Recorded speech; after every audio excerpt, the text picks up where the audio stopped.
today, I think, a schedule of examinations, of which 250, SS 251, huh? Wait a minute, I'm just getting to that. And the schedule of final examination on which we are located, ignore it. I mean, you might, if you want to show up for the hell of it, you can do it. I'm not going to be there. The final will be next Monday at the same time, same spot as Thursday. In other words, let me see. Wait a minute. In other words, we have a class. Yeah, we have a class now, right? Now we also have a class on Thursday at room 503. On Monday, next Monday will be Thursday. In other words, Monday has been designated in the wisdom of Brooklyn Poly as Thursday. So we show up, we act as if it's Thursday on Monday, and it's going to be the final. In other words, it's going to be a 2-hour class in room 503, keeping our fingers crossed everything works out. At the room, huh? Yes, in other words, from 2 to 4, on room 503, Monday. What's the date? Anyway, next Monday. Huh? 3rd. Monday, May 3rd, yeah.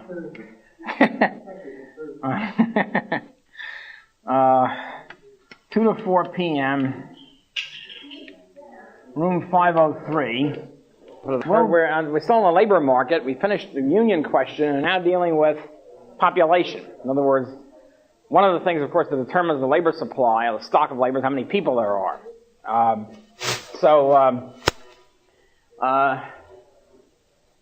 Quiet place. There's been a lot of nonsense spoken about populations. I think I mentioned last time, I'll just review it.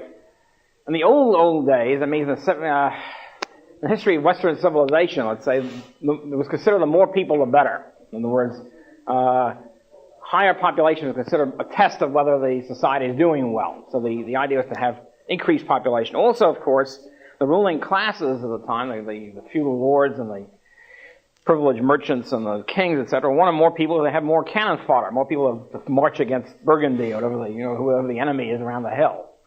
So the higher population means a bigger army.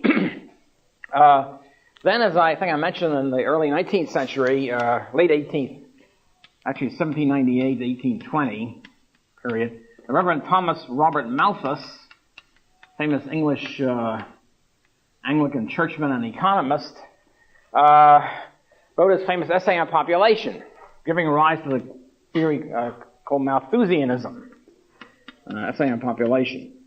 And here he wrote this in a period when England had embarked on its industrial revolution. The standard industry was increasing tremendously, and standard of living was going up a lot, and population was going up a lot. In other words, to oversimplify a lot, the population of Europe remained about the same from, say, 1000 AD to about 1750, with certain fluctuation, but basically remained about constant. See, we're used now to a situation where the population grows every year. It didn't do that in the old days. Okay? So then after when the Industrial Revolution comes in about 1750, population of England started doubling after every 30 years or whatever. In other words, it started going up a lot, doubling in 50 years, whatever it was. And so Malthus is writing around here, observing a situation where the standard of living was going up and the population was going up, and he's very gloomy. Everything is going to hell because population is pressing on the food supply. And he's writing this in a period, one of the few periods when population wasn't pressing on the food supply, and he's gloom and doom itself, gloom and doom personified. So what he said was that the population tends to grow geometrically.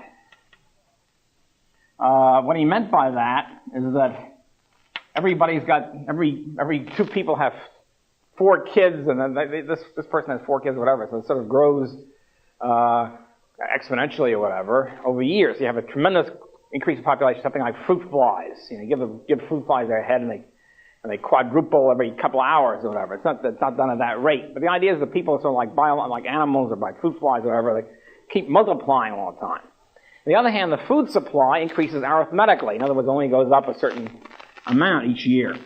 So, as a result of that, the population tends to press, in the famous phrase of Malthus, tends to press on the food supply, on the means of subsistence, being the food supply.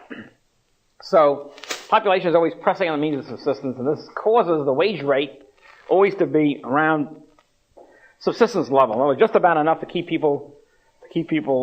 functioning and reproducing. That's about it.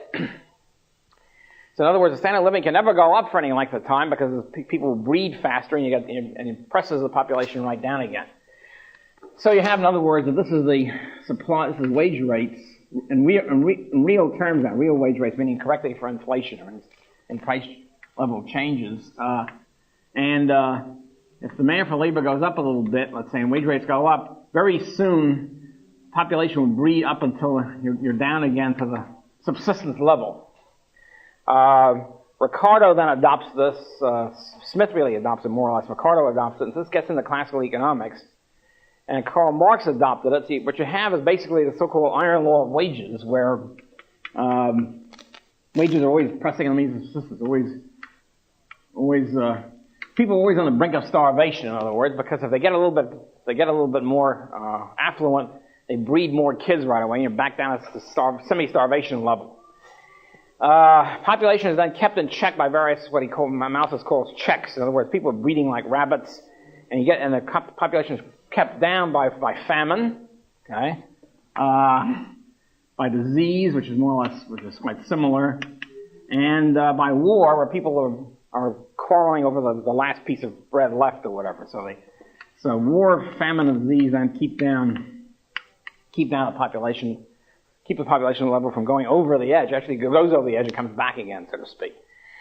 So this is a gloomy view of life in general, of course, and Malthus' only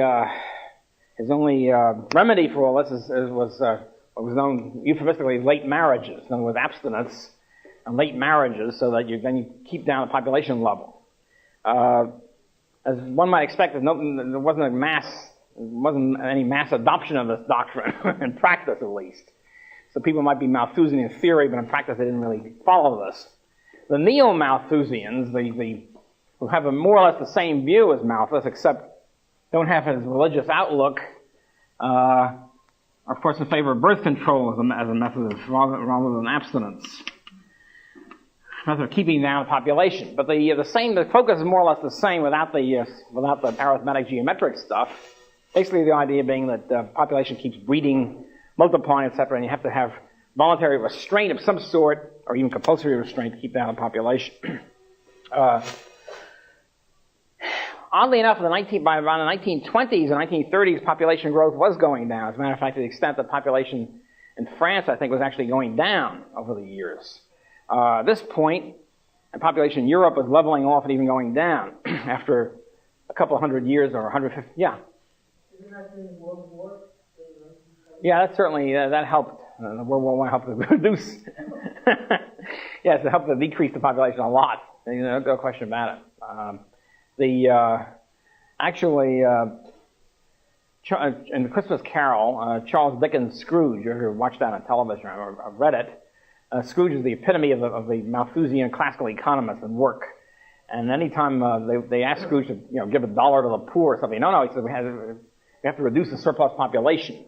And if you help anybody out, it means you're delaying this beneficent process, reducing surplus population. So the idea of the surplus population comes from Malthusian doctrine. So this has been you're right. World War I certainly helped quote unquote help to reduce the population. And then by 1930s, Western European governments began to give subsidies to get people to breed more kids because they were worried about cannon fodder again. How will France or Germany or whatever have enough people go into the army to fight? So they started having subsidy bounties per kid. After World War II, there was a big increase in the number of kids. It was really, in the United States, it was sociological. The veterans came back and they started a shift away from women working. There was a big increase in women working in the 20s and 30s. After World War II, there was a shift back to the home and family, etc. The so-called baby boom came into operation. And a lot more kids were born in the 50s and 60s. Big families became popular again, etc. By the 1970s, the late 60s, early 70s, the ZPG movement comes in. A bunch of neo-Malthusian hysterics who call for zero population growth. And usually their forecasts are very similar to the guys who say we're running out of oil in 10 years. It's very similar. They took the population growth, say, the rate of population growth in the 1960s. They extrapolated for 100 years as if it's going to continue at the same rate. They came to the conclusion in 50 years we won't have any room to walk. It'd be, two quadrillion people, we couldn't move. That was basically the argument. And using computers, etc., doesn't reduce the naivete of this approach. And they started calling for zero population growth, for advanced birth control techniques, etc., etc. Economists were some economists were on the forefront of this. It's typical the only economists came up. Distinguished economist Professor Boulding of the University of Colorado came up. He was a big ZPG person. He wanted to introduce a market approach too. He didn't the true ZPGers, the militant ZPGers, in favor of compulsory birth control. In other words, allowing every woman can only have 2 kids. Have a third kid, you shoot the kid, or whatever the approach is. Okay, these are the extremists. This has been done in I believe in some extent in China, at least under Mao. The compulsory sterilization and compulsory infanticide, and called late abortion, I guess you can call it. At any rate, the Boulding, being a sort of free market economist, comes up with a market approach to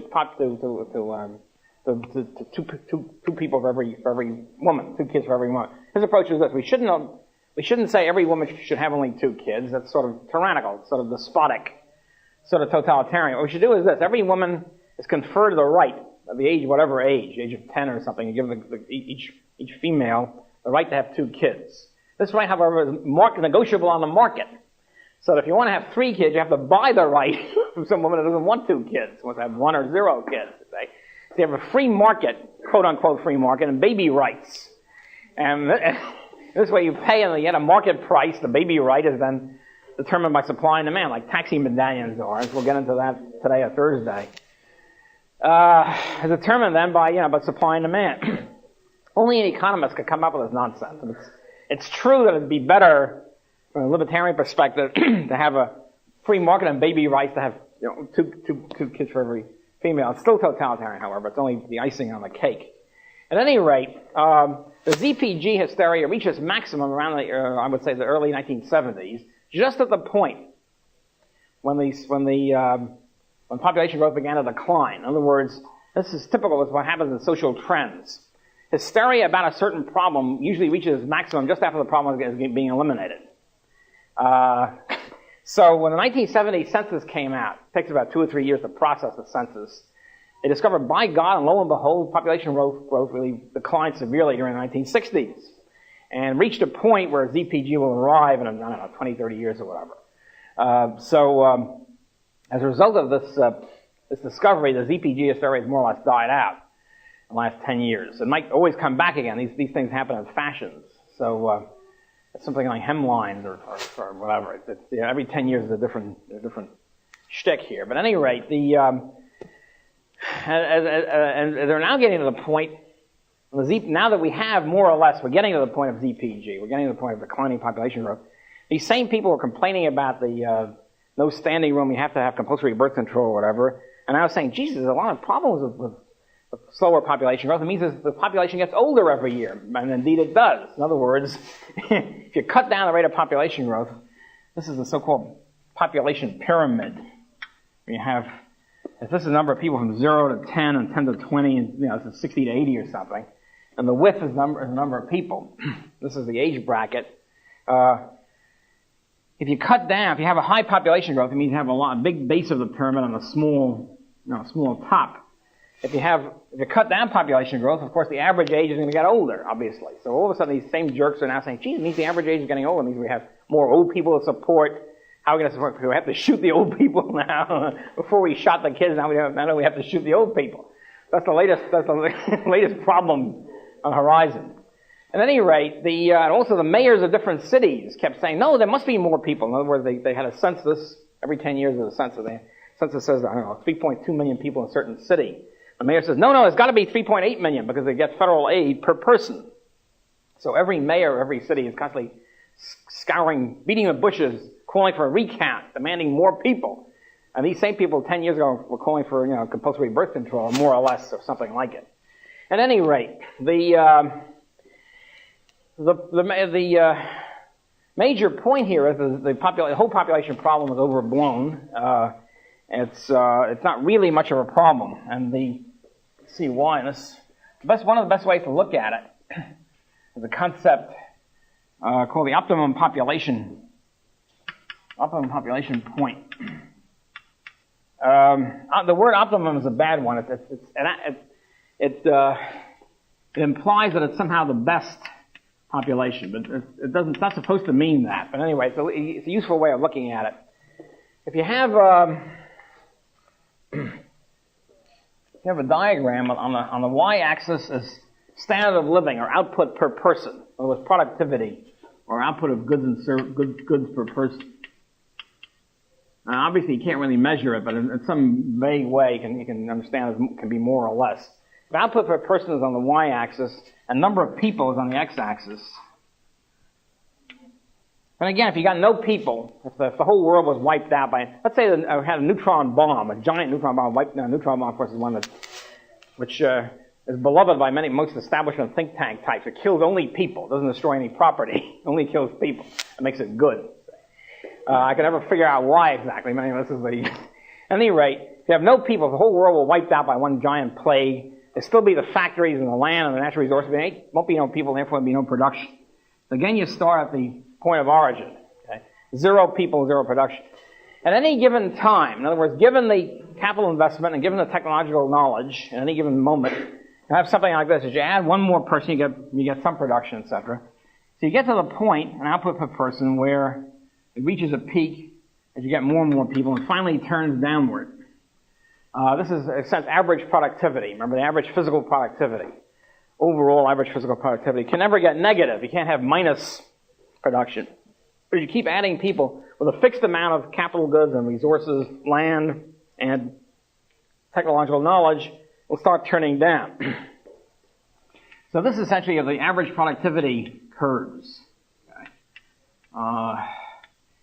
And we can say then that for any given level of capital and technological knowledge, those number of people which yield the maximum average productivity is the so-called optimum population point. Let's say for a certain country or a certain time, it's 2 million. If this is 2 million, this is the quote optimum population. So that below that, you have a lower productivity per person, and above that, you have a lower productivity per person. So what we're saying is that at some point, there's some kind of maximum. Okay. Now, nobody knows what the maximum is. There's no way at any given time or any given country to figure it out. There's no test, but you can sort of vaguely say, all right, this is more or less the situation, but somewhere around there, probably. And if you look at it this way, if for example, tomorrow, half the people in the country died of a plague, okay, and so there only be half the people left, productivity per person would go way down because there wouldn't be enough people to man the various machines and all the rest of it. And so the productivity per person would go down. On the other hand, if you had a magic cloning system like in the science fiction pictures where everybody was automatically, instantaneously cloned, you'd have twice as many people, and obviously they had nothing to do. There'd be no way that they could fit into the current system, and the productivity per person would go down too. So in other words, we're somewhere in here. Nobody knows exactly where we are at any given time. It's somewhere around near the peak or something. So that you can then say, this is not a moral optimum. It doesn't say this is the best population point, but it does say this. If your people are then confronted with some kind of a choice, namely, to have more kids at a cost of a slightly lower living standard for the family. So in other words, and they can choose having more kids. You can choose having 8 kids knowing that your income per kid will be going down. And so you're choosing to be a little bit further to the right. In other words, you're trading off between living standard for the family and having more kids. After all, having kids is presumably a positive benefit for the family. Otherwise, they presumably wouldn't have them. So in other words, they're trading off the psychic benefit of having a kid as against the possible psychic cost of a drop in the average living standard. And each family will make its own decision on that basis. So that's, I think, a much better way of looking at it. In other words, population usually fits into what's economically desirable at the time. And at any given point, they can trade off, every person or individual or family can trade off living standard and number of people. Another thing, also very important to look at, is over time, productivity keeps going up. As I said, with capital, as real wage rates go up and employment goes up over time, as capital keeps increasing and gets better, So what you have over time is this sort of stuff. It's a family of curves which over time keeps increasing so that the productivity keeps going up, and the optimum population point keeps increasing. So it goes up from here to there, et cetera, et cetera. So over the decades and the centuries, the optimum population point keeps going up. So instead of more people being a threat, more people is a good thing, even economically, because you're able to provide more division of labor. If you only have one person, if there's only one person left in the country, you have a neutron, a plague, one person is left, you wouldn't be able to produce much of anything, even with all this massive equipment. So that this optimum population point keeps going up over time.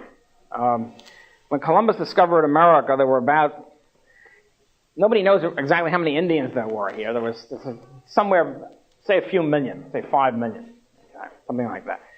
The Indians are mostly living on a subsistence level. They indeed were living on a subsistence level because they're more or less adapted. The population more or less adapts to the available resources. So you had 5 million Indians living at subsistence level. We now have, this is all of North America, by the way, South, Central, and Canada and the United States, about 5 million. Now we have in this whole area about 200 million, something like that. Almost each of which is living an infinitely higher living standard than the 5 million over here when the Europeans got here. So in other words, what you have then is over time an enormous increase in population, each one at a much higher living standard. In other words, the optimum population point keeps shifting upward and to the right as you have more and more capital equipment and better technology and all the rest of it. So population, in other words, is not really an active force. It usually adapts over time to the available living standard, available resources. It's very much like energy things adapt. Oil does not become short because you find more oil, you get other energy sources. It's something similar in population.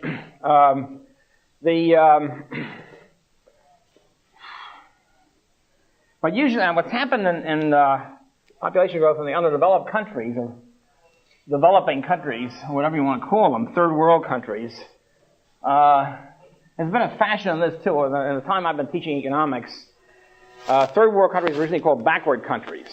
This was considered discriminatory or nasty. The word backward was then outlawed, and then they were called undeveloped countries. This also is considered nasty, and then was called developing countries, which is very peculiar because we're all developing. You don't have to be. It's very odd. So now it's called third world. I guess it's as good as anything else. Anyway, third world countries. What happened there was usually again the population level is about the same. In other words, birth rates and death rates. This is what happened in England before 1750. In a sense, they were pressing on means of subsistence, except they weren't. Everybody's not a starvation level. It was a much higher level. At any rate, in a sense, birth rates and death rates were about the same, and population more or less remained about the same. And then what happened was, in England in the 18th century, what happened was a big drop in the death rate due to better food. In other words, they're eating better, nutrition was better, and therefore disease was kept under control. Disease was much less. Disease is largely caused, by the way, by bad food. In other words, inadequate nutrition, one way or the other. And so, as nutrition got better, the disease rates and death rates in Britain went way down. The same thing happened in third world countries in the 1940s and 50s. As Western medicine spread to the third world countries, death rates fell very sharply. So what you have is, here's birth rate. Population, of course, is determined by birth rate and death rate. But to make it very simple, birth rate minus the death rate. In other words, the birth rate per 1,000 is 5, and the death rate per 1,000 is 4. You can have an increase in population of 1 per 1,000. So the death rate suddenly fell. Okay, and it was very sharply, more so in the third world in the 1940s. You have a very dramatic drop in death rates. And the birth rate continues on for a while. So what you have during this period is a tremendous increase in population.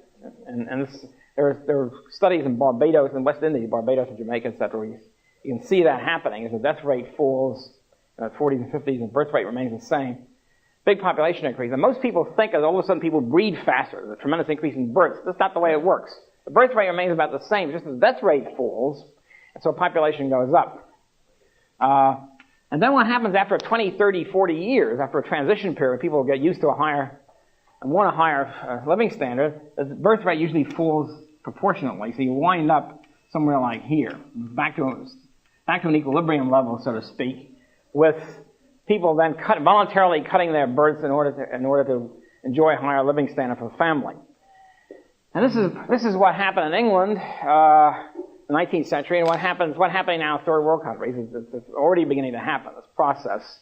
It takes a little while, but the thing is, you can't just extrapolate population growth rates for hundreds of years. There's adaptation taking place all the time, and this is one of them. So it's happening now in the United States after hysteria was taking over. By the 1960s, birth rates started to fall. As I say, now they're beginning to bellyache about an older population. So as a result, this is one of the. Anyway, there's no way of getting around this. If you cut the population growth, birth rates. Older average age of the population is going up. So, at any rate, this is the. Therefore, usually the situation is there's no real long range worry about population. Population usually adapts to the resources and standard of living available, and this I hope this has learned to quiet. And as I say, the population hysteria is really damped down for a while, but it can always pop up again. And yeah. What's the purpose of policy of China having eliminated these governments over power? Well, they took over unfortunately the Western Malthusian view, the population growth. The evil in say China and India with overpopulation. It's not really overpopulation, but I think they're now wising up to that. I think that there's a trend away from this at this point. I think in Japan there is. So because the problem is not really population, the problem is really, in other words, if you take let's take another thing. If you take, I think they were sucked into it by Western Malthusian demographers. Oh, sure, yeah. But the thing is that part of the living standard is for people who want to have kids, part of their living standard is having kids. In other words, standard of living is a psychic question, not just strictly a material one. In other words, you're trying to fulfill various goals and objectives. If one of your goals is to have several kids, that's part of your living standard. You can't have an outside person arbitrarily say, we want to increase your living standard by forcing you not to have kids. To them, that's a real cut in psychic income. After all, the objective is psychic income. In other words, to fulfill whatever your objectives happen to be or your goals happen to be. So the question is, can an outside group set your goals for you or know what your goals are, or whatever? I strongly doubt it. Another thing, if you look at population density, another way of looking at it is this. There's no correlation between population density, which the objective method is number of people per square mile, and standard of living. So in other words, if you were right, or if the Malthusians were right, it should be a higher the density, it should be a lower standard of living. And you take it doesn't work that way at all. In some cases, almost the opposite. For example, in the Western world, the highest density population is probably Holland. Certainly Western Europe. Holland has a high standard of living and a high density. Okay. Holland has probably the highest density, has one of the highest standards of living in Europe. West Germany is a high density population.